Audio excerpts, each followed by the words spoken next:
Welcome back to Round the Cauldron, where we talk theology, philosophy, and everyday life as a modern witch. If you like the show, please leave a review wherever you listen to help other witches find me. Don't forget, you can help support the show at patreon.com/roundthecauldron for as little as $1 a month and get patron-exclusive content. If you're ready to hop into the show, grab some coffee, pull up a seat, and join me round the cauldron. But I do need to give a shout out to my patrons on Patreon. Thank you so much for all of your support. You guys are amazing and wonderful, and I really just appreciate everything that you guys do for me. So thank you, Jess, Rose, Renee, Holly, Blue, and Hillary. Thank you so much. If you want to help support Round the Cauldron, you can do so at patreon.com/roundthecauldron for as little as $1 a month and get patron-exclusive content. Some other announcements that I have are the giveaway. Technically, the form is already open for those watching on YouTube. You can submit your entry. There is a link in the description below. It doesn't officially start until August 1st, but with the way I do my live streams and then the way the podcast comes out, it's kind of weird. But it is only going to be one entry per person, so it's okay that it's open a little early. It will run the entire month of August, so it won't be over until, obviously, the end of August. I will be giving away something from my shop. The winner will get to choose whatever you want, or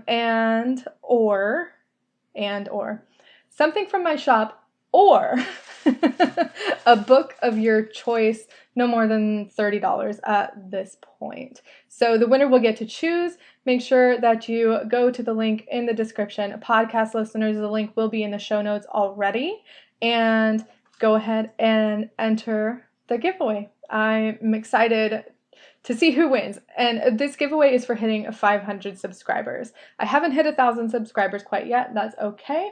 So my next giveaway will happen when I hit 1,000 subscribers. That's it. That's the announcement. So we can continue. As I said before, this topic is one that was decided on Patreon. We are going to be talking about deciding if paganism is right for you. And there are a few different things that I want to cover first. Obviously, the first thing that I need to cover is the basics. What is paganism? For some of you, this might be a refresher, and that's fine. There's nothing wrong with refreshing your memory on what paganism is and what it isn't. But after we touch on the basics, I want to go over 10 questions that I came up with that I think you should ask yourself if you're considering any form of paganism. So when we talk about what paganism is, what we see a lot of times is people are saying paganism is an earth-centered religion, it's earth-based, it's nature-based. But that's not always true. Not every pagan religion is nature-based. There are some pagans out there who don't care, who, nature doesn't play a large role in their paganism. Now, paganism is separate from witchcraft. So today we are only talking about paganism, which is the religious aspect of faith, okay? So the word pagan comes from the Latin word paganus, which I have no idea if I'm saying that right, but it means villager or rustic.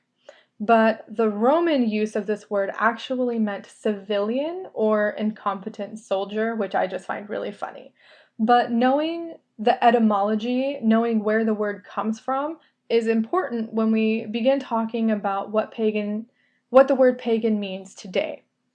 So when we talk about that, we need to understand that Christianization happened in the big cities first.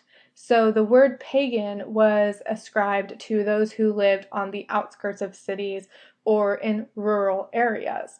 And those people weren't Christianized at the same time as everyone else. So the word pagan became synonymous with someone that practices a form of polytheism.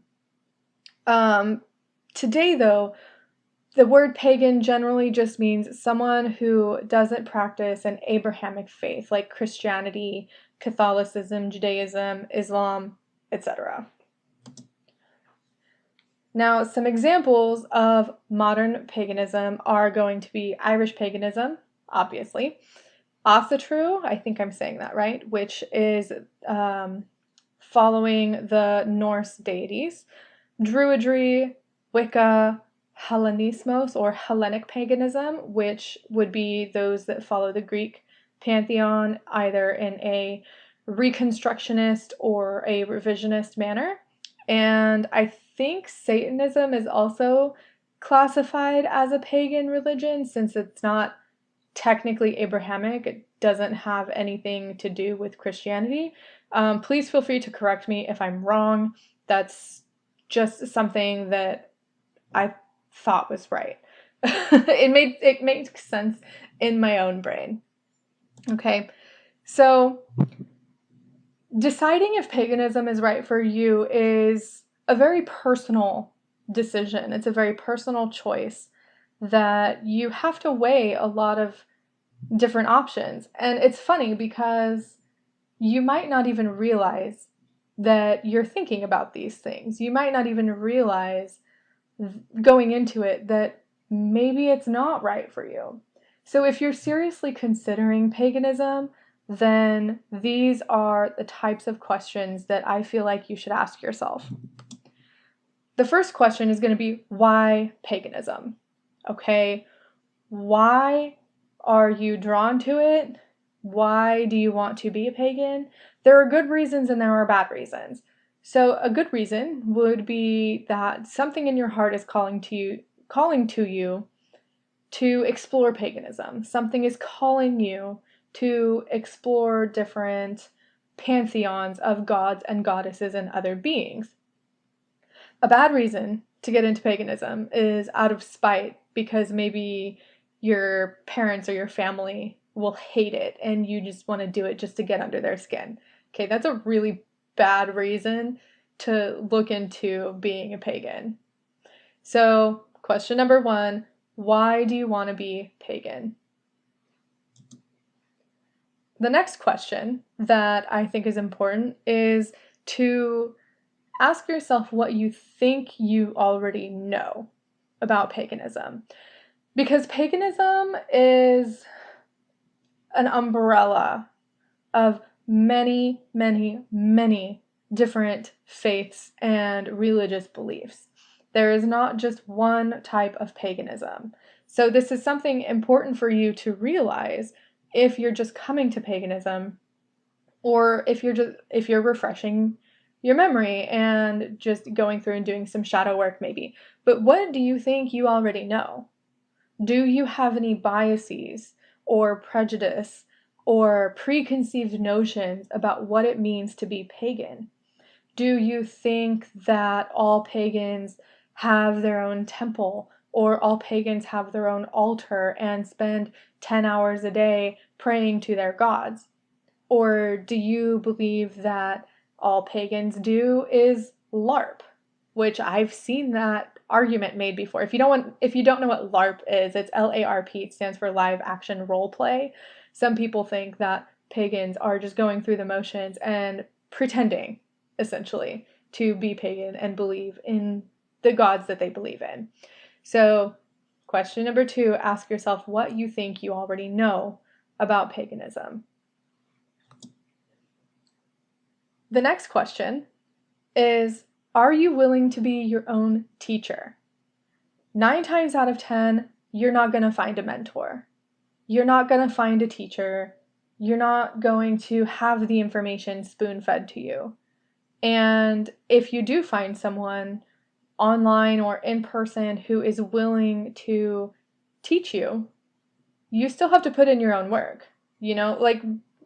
Like me, for example, I'm here on YouTube, I'm here on the podcast, I have my website, I share information that I know about. Sorry.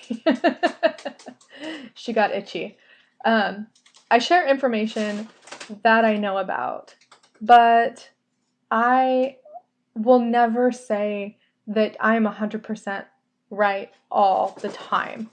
You have to be willing to go out and do your own research. You have to read books and look for sources and essentially teach yourself, especially if you're just getting started, because there is a period of discernment where, maybe you're researching online and you find something and the information seems great, but maybe in hindsight, 5 years from now, you look back at that same information and it's actually wrong, or it's maybe sugar-coated a little bit.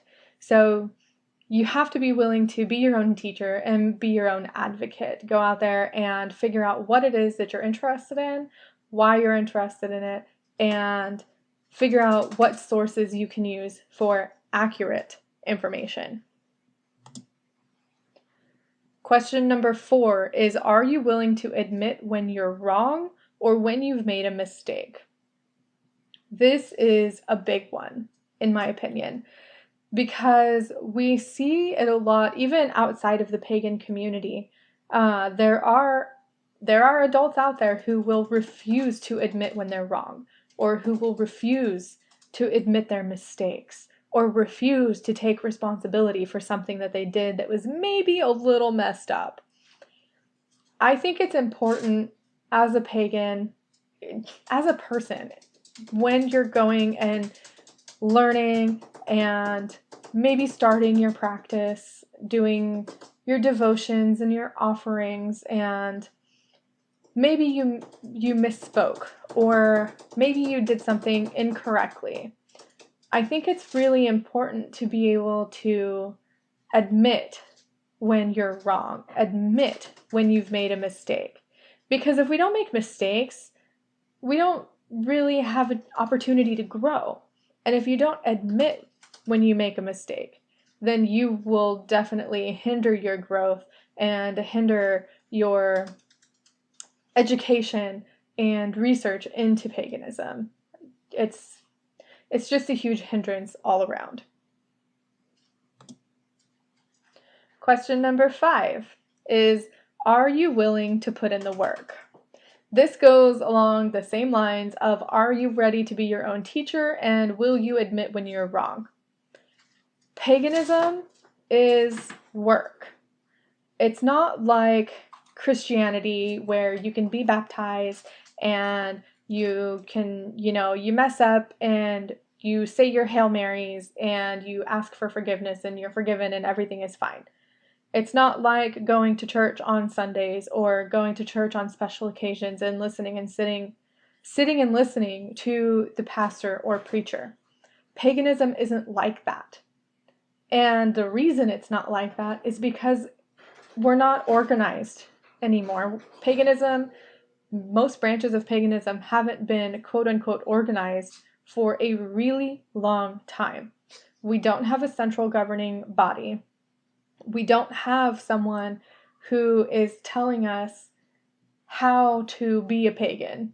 Like when you go to church, they explain to you how to be a Christian. Basically, you read the Bible and you say your prayers and you ask for forgiveness when you sin. We don't have that in paganism. So you have to be willing to put in the work to figure out the practice that works for you. And whether you're going to do it in a reconstructionist manner, where you are essentially trying to build up your paganism as close as possible to how it would have been practiced many, many years ago, or a modern revisionist, which, if I'm remembering correctly, is you're building a practice close to how it would have been done, but in a more modern sense. But it takes work, and you have to be willing to put in that work, or you're just going to be stagnant and you're not really going to move forward or grow at all. The next question that comes along with that is, are you ready to put in the work? Because you can be totally willing to do it, totally gung-ho, like Yes, let's go. I'm ready. I want to learn all the things. I want to do my offerings. I want to talk to the gods. I want to, live my best pagan life. But you can, sorry, but you can be in a spot where you're 100% willing, but you are 0% ready. There's a lot that goes into being ready to explore this, in my opinion. And for me, oh my goodness, she's like a child that's trying to get comfortable in her little tube thing. I don't know if you can hear her or not. But there's a difference between being willing and being ready. For me, it took a lot for me to admit that I wasn't ready when I first started this, when I first started my paganism. But that didn't stop me from doing my education and putting in the work. But if you're not in the right mental space to put in all of the work, if you are easily overwhelmed, or if you get information overload, you might just have to back off and take it slow. This goes back to knowing your patterns and knowing how you work best. So only you can answer the question of whether or not you're ready to put the work in for paganism. The next couple of questions deal with the educational aspect of paganism. Because, as I said, we don't have a governing body. We don't have sacred books like the Bible or the Quran. So, question number 7 is, how are your critical thinking skills?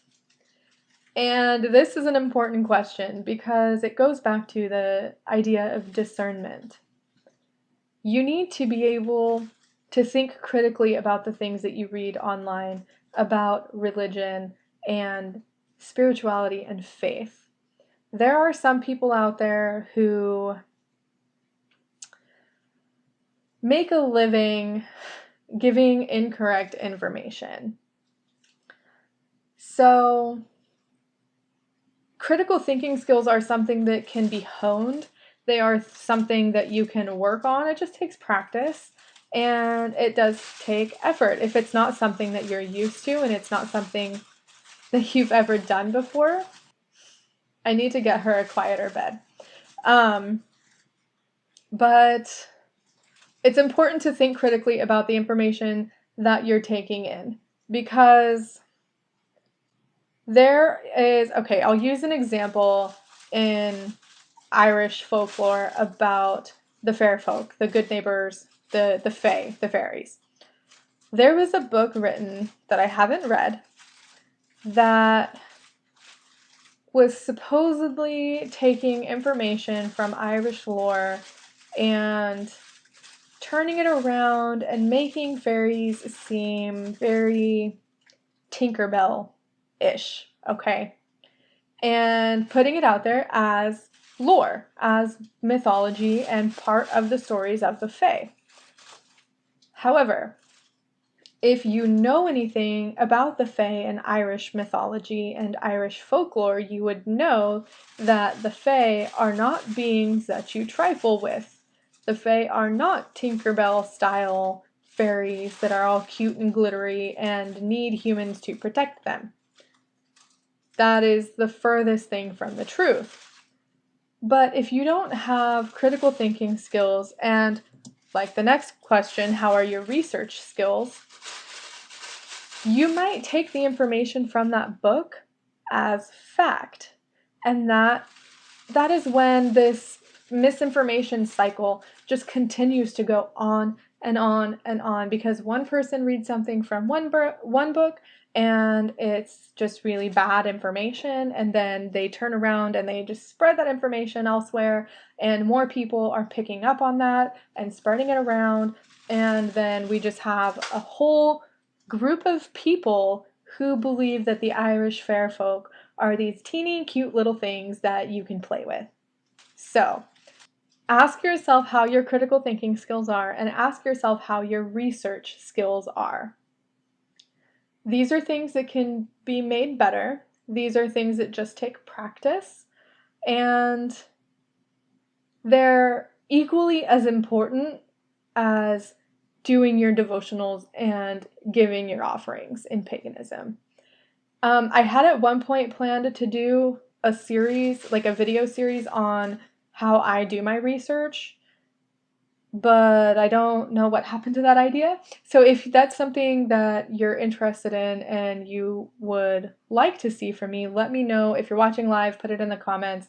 If you're listening to the podcast, feel free to reach out to me and just let me know if that's something that you would be interested in, because research is something that I am very passionate about, especially doing proper research and looking for the proper primary sources.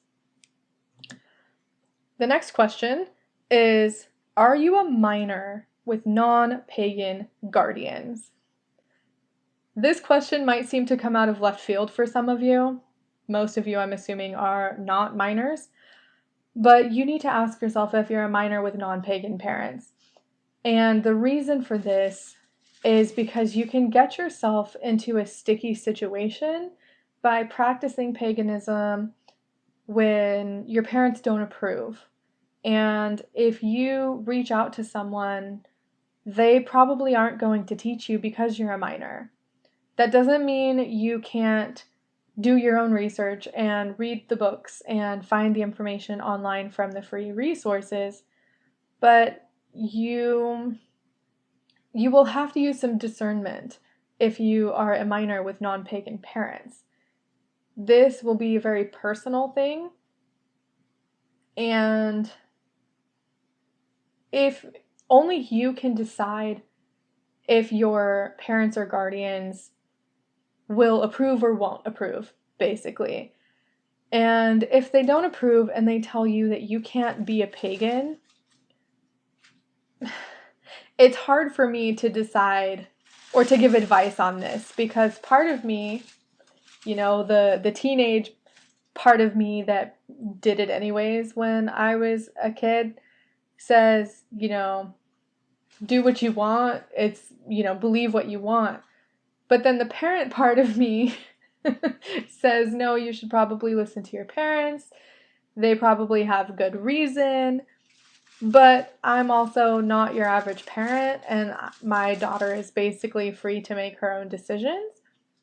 So this is a question that you really need to ask yourself and consider if practicing paganism or even researching it or reading about it would be a good idea for you or even be safe. So if you're a minor with non-pagan parents or guardians, please think really hard about this. And if you can, have that discussion with your parents or your guardians, whoever watches over you, and discuss it with them. Tell them what you want, tell them why, tell them what you believe, and have it as an open-ended conversation. Because if they've never heard of paganism, or if their only exposure to paganism is the Satanists who are, taking their statues around in places where there are statues of the Ten Commandments or whatever, or if their only exposure to something that has to do with the occult or the quote-unquote fringe ideas of religion is the craft, then they're going to need some education too. And at this point, it would be up to you first to broach the subject and talk to your parents or guardians about paganism. But ultimately, you need to make the decision that is right and safe for you in that moment. The last question is kind of a question, but it's the realization that paganism doesn't have an ending. And are you okay with that? What I mean by there's no ending is you will never stop learning. There will always be something that you don't know. There will always be those moments where someone else knows more than you do. And there will always be those moments where you might mess up, or you might forget an offering, or, you might goof something up. You need to be okay with the fact that paganism is not about the ending. We don't have, well, I can't say we. Most paganism doesn't have your typical, happy ending that you think of in Christianity. There are a few exceptions, but for the most part, there is no end goal in paganism. It just is. And as soon as you realize that, you might be like, oh my gosh, then what's the point? If that's your thought, then I want you to reevaluate why you want to be a pagan. Because there is no heaven. There is no eternal life. There is no freedom from sin. Have all of those Christian concepts.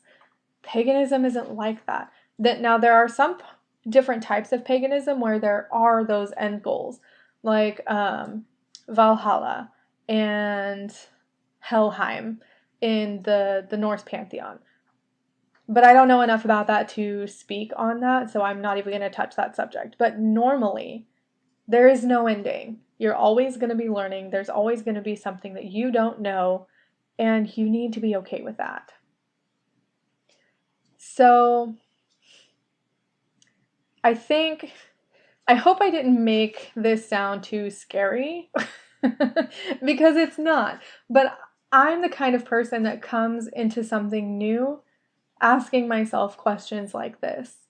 And I don't know if it's just because of the way I think, or if it is part of the way I was raised. I don't know.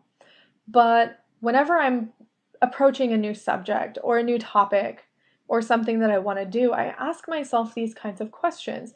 So I feel like these questions would be super helpful for anyone who is just now looking into paganism, who has never heard of paganism. And it could even be helpful for those of us that have been pagan for a while to really reevaluate where we stand in our beliefs, where we stand with our critical thinking skills, and how we want to move forward. So I hope I didn't make it too scary. I hope I didn't make it too off-putting. It's really not. I mean, it is work. It is a lot of work to put into being pagan and figuring out where you fit underneath the pagan umbrella and where you stand with your beliefs, because there's not, what am I trying to say?